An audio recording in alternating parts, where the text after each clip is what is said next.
Hello everyone, my name is Ayush and welcome to my YouTube channel.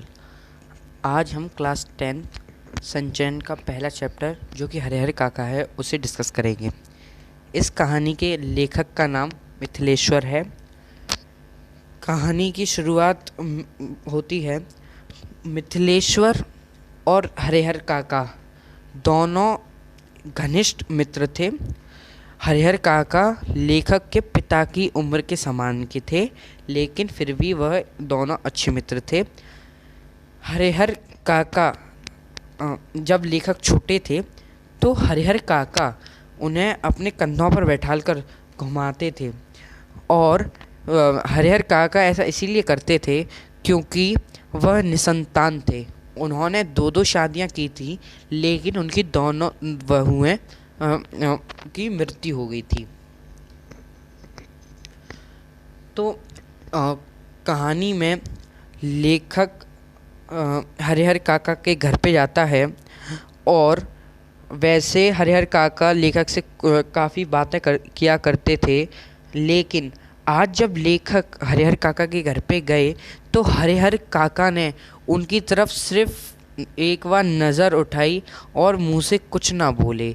वह लेखक काफ़ी समय तक हरिहर काका के पास बैठा रहा, लेकिन हरिहर काका ने उनसे कुछ नहीं बोला। ये कहानी की एंडिंग है, लेकिन इसे स्टार्टिंग में दे दिया गया है। ओके, इसके पीछे ये ऐसा क्यों हुआ, इसके पीछे की जो कहानी है वो पीछे अब इस चैप्टर में बताई जाएगी। ओके, तो जिस गांव में लेखक और हरिहर काका रहते थे वहाँ पर एक प्रसिद्ध ठाकुरबाड़ी थी जो कि आसपास के इलाकों में काफ़ी मशहूर थी। लेखक वहाँ पर बहुत कम ही जाते थे क्योंकि उन्हें वह साधु संत बिल्कुल उन्हें फूटी आँख ना समाते थे। और हरिहर काका के 3 भाई थे। हरिहर और सब पे 15-15 बीघा ज़मीन थी। हरिहर काका निसंतान होने के कारण अपने भाइयों के बेटों के साथ ही अपना जीवन व्यतीत कर रहे थे। उनका जीवन कुछ सुखद नहीं था। उन्हें कुछ भी अच्छा खाने को नहीं दिया जाता था, उनकी अच्छे से देखभाल नहीं होती थी, उनकी कोई देखरेख नहीं करता था। जब अगर वह बीमार भी पड़ जाएं तो कोई भी बच्चा या फिर बहुएं और कोई भी उन्हें एक गिलास पानी देने वाला तक नहीं था। हरिहर काका को रूखी सूखा खाना दे दिया जाता था, लेकिन इससे उनका मन ना भरता था। एक बार जब हरिहर काका के भाई के पोते का दोस्त आया तो उसके लिए घर में बहुत अनेक प्रकार के व्यंजन बनाए गए, स्वादिष्ट पकवान बनाए गए। यह सब देखकर हरिहर काका के मुंह में पानी आने लगा और उन्होंने सोचा कि आज तो मज़े आ जाएंगे, इतना स्वादिष्ट भोजन है। लेकिन सुबह से दोपहर हो गई, अभी तक उन्हें कोई खाना देने तक नहीं आया। तो हरिहर काका अपने बाहर बरामदे में लेटे रहते थे, वहाँ से घर में आए और खाने की मांग की तो बहू रूखा सूखा खाना रख लाई। हरिहर काका को यह सब देखकर बहुत गुस्सा आई। उन्होंने वह थाली, रूखी सूखी खाने की थाली बरामदे में फेंककर बाहर चले गए अपने भाइयों को यह बात बताने। उनके भाई खेतों में चले गए थे सुबह अपना स्वादिष्ट भोजन खा करके। तो इससे पहले कि हरिहर काका अपने भाइयों से मिल पाते, उससे पहले ठाकुरबाड़ी के महंत आकर हरिहर काका को रास्ते में मिल गए। महंत को यह सब इस बारे में पता चला कि ऐसे ऐसे इन्होंने अपनी थाल फेंक दी खाने की।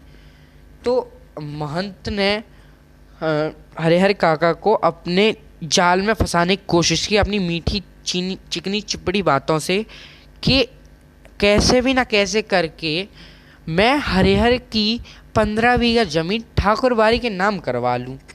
तो इस स्वार्थ के कारण महंत ने हरिहर काका को उनके भाइयों के विरोध भड़काया और उनसे कहा कि कि हरिहर, तुम कहाँ इन झूठे रिश्तों में फंसे हुए हो। तुम ये दुनियादारी में कोई किसी का नहीं है। तुम बस भगवान का अध्ययन करो और तुम भगवान की आराधना में पूरा जीवन व्यतीत कर दो। तुम्हें मोक्ष की प्राप्ति होगी और तुम्हें स्वर्ग चले जाओगे तुम। तो ऐसे बहुत चिकनी चुपड़ी बातें करके महंत हरिहर काका को ठाकुरबाड़ी ले गया। ठाकुरबाड़ी का पूरे आसपास के इलाकों में काफ़ी प्रसिद्ध थी। ठाकुरबाड़ी में हरिहर काका को भोजन कराया गया। हरिहर काका ने इतना स्वादिष्ट भोजन अपनी पूरे जीवन में नहीं खाया था, इतना स्वादिष्ट भोजन था। यह सब देखकर जब उनके भाई शाम को घर लौटे हरिहर काका के, तो उन्हें इस सुबह की दुर्घटना के बारे में पता चला। तो उन्होंने पहले तो बहुत जगह हरिहर काका को देखा, लेकिन जब वह नहीं मिले तो अंतिम में वह ठाकुरबाड़ी गए और उन्हें पता चला कि हरिहर काका वहाँ हैं। इससे पहले कि कुछ हरिहर काका के भाई कुछ बोल पाते, बीच में महंत आ गए। महंत हरिहर काका को यहाँ ठाकुरबाड़ी में रुकने के लिए प्रेरित कर रहे थे कि आप कहाँ जा रहे हैं, ये सब वो सब, आप यहीं रहिए, भगवान जी की आराधना करिए और आप अपनी 15 बीघा ज़मीन ठाकुरबाड़ी के नाम कर दो, जिससे कि तुम्हें मोक्ष की प्राप्ति हो जाए और वो सब। लेकिन हरिहर काका को अपने भाइयों को प्रति प्रेम जागा कि भाई खून का रिश्ता है तो कुछ तो रहता ही है। तो हरिहर काका के भाई उनसे काफ़ी विनती करने लगे कि आप चलिए हमारे साथ चलिए, ये सब वो सब। तो हरिहर काका उनके साथ उनके घर वापस चले गए। जब वह घर पहुँचे तो उन्हें एक अजीब सा चेंज दिखा कि जो बच्चे या बहू पहले उनकी बात सुनते तक नहीं थे, अब वह उनके लिए स्वादिष्ट स्वादिष्ट भोजन बनाते हैं और उनकी सेवा में तत्पर तैयार रहते हैं। यह सब देखकर हरिहर काका को लगा कि यह सब महंत की वजह से हो रहा है, जिसकी वजह से हरिहर काका के मन में महंत के प्रति प्रेम भावना उजागर हुई और वह आदरणीय बन गए। हरिहर काका को अब उनके भाई अच्छे लगने लगे थे, लेकिन अब वह धर्म संकट में पड़ गए थे। अब वो ठाकुरबाड़ी को भी ज़मीन देने की सोच रहे थे और अपने भाइयों को भी, तो वो काफ़ी कंफ्यूज हो गए थे। महंत भी उन पे काफ़ी प्रेशर डाल रहा था कि करो करो करो करो कर दो, ठाकुरबाड़ी के नाम कर दो, तुम्हें मोक्ष मिलेगा, ये सब मोह माया है, इसे त्याग दो, ये सब। कुछ दिनों बाद जब महंत को लगने लगा कि अब हरिहर अपनी ज़मीन हमारे नाम नहीं, ठाकुरबाड़ी के नाम नहीं करेगा, तो महंत ने हरिहर को किडनैप करने की प्लानिंग बनाई, मतलब उसे अगवा करने की साजिश रची। शाम को महंत के जो साधु संत थे वह डाकू के अपना वेश बदलकर हरिहर काका को ठाकुरबाड़ी ले आए। यह सब देखकर हरिहर काका के भाई पूरे सभी गांव वालों को लेकर ठाकुरबाड़ी पहुँचे। जब वह ठाकुरबाड़ी पहुँचे तो उनके ऊपर से पत्थर, ठाकुरबाड़ी की छत से पत्थर फेंके जाने लगे और कुछ समय बाद फायरिंग भी चालू कर दी गई, जिसमें एक आदमी की मौत हो गई थी। यह सब देखकर जो और गांव वाले थे वो सब भाग गए लेकिन वह 3 भाई रह गए। महंत ठाकुरबाड़ी के अंदर हरिहर काका को ज़बरदस्ती अपनी ज़मीन जायदाद ठाकुरबाड़ी के नाम करवा रहा था। उनके अंगूठे की छाप लेके, उनसे ज़बरदस्ती उनकी अंगूठे की छाप लेके वो सारी प्रॉपर्टी अपने नाम ठाकुरबाड़ी के नाम करवा रहा था। लेकिन फिर वो तीनों भाई पुलिस थाने पहुँचे और पुलिस को लेकर आए। जब वह पुलिस को लेकर आए तो ठाकुरबाड़ी वैसे कोई हलचल नहीं हुई।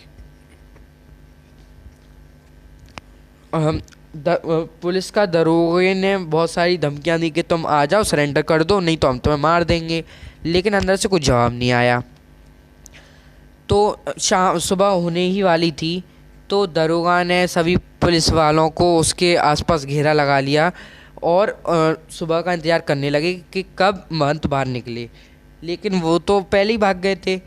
तो अंदर एक साधु काफ़ी वृद्ध था, वह निकला। फिर पुलिस ने उससे पूछताछ की। पूछताछ के दौरान जो हरिहर काका थे वह पुलिस वालों को अनाज की कोठरी में मिले, और हरिहर काका की जो कंडीशन थी वो बहुत ख़राब थी।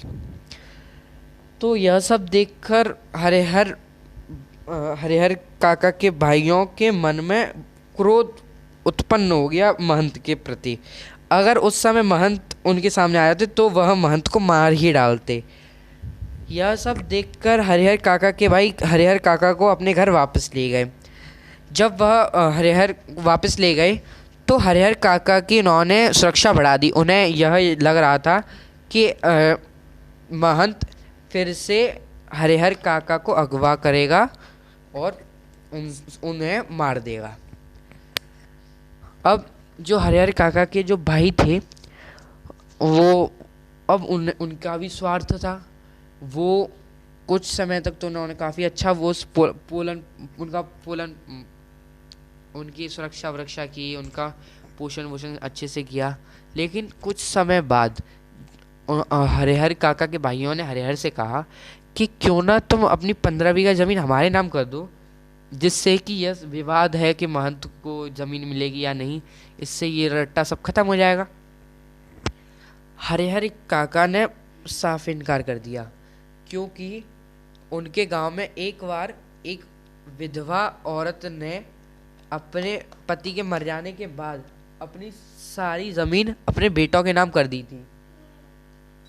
फिर बेटों ने उस विधवा औरत को पूछा तक नहीं था और उसे अपने घर में अकेला सड़ने के लिए छोड़ गए थे। तो इसलिए हरिहर काका चाहते थे कि हरिहर काका ने यह कहा कि मैं अपने मरते जी ये ज़मीन किसी को नहीं दूंगा, क्योंकि वो लोग देख चुके थे कि इनका भी स्वार्थ है, उनका भी स्वार्थ है, सब स्वार्थ के लिए उनको पाल रहे हैं।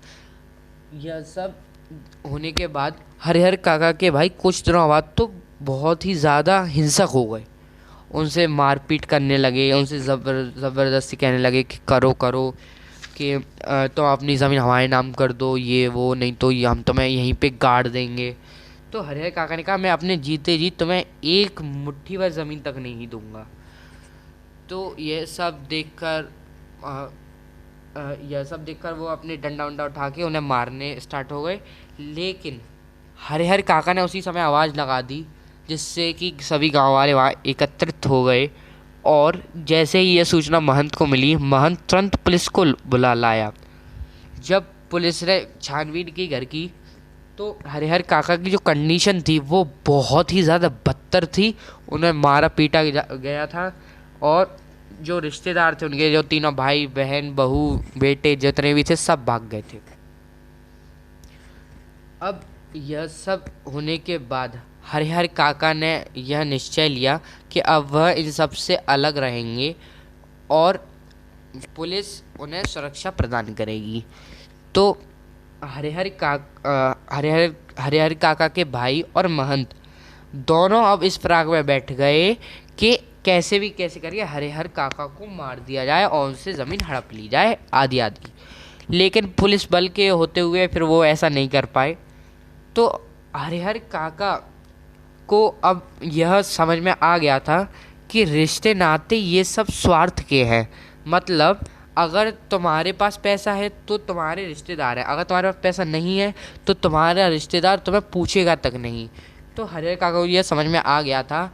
और अब यहाँ पे आप पहले आ जाइए। पहले यही तो था कि अब वह रिश्ते नाते, मतलब वो अब उसका जो मित्र था, अब हरिहर काका को लग रहा था कि हो ना हो लेखक का भी मेरे स्वार्थ है कि वह मेरे पास आया है। तो ये चैप्टर इसके साथ कंप्लीट हो जाता है। So that's all from my side. If you have any query then ask in comment section. I will try my best to solve your problems. Till then thank you very much.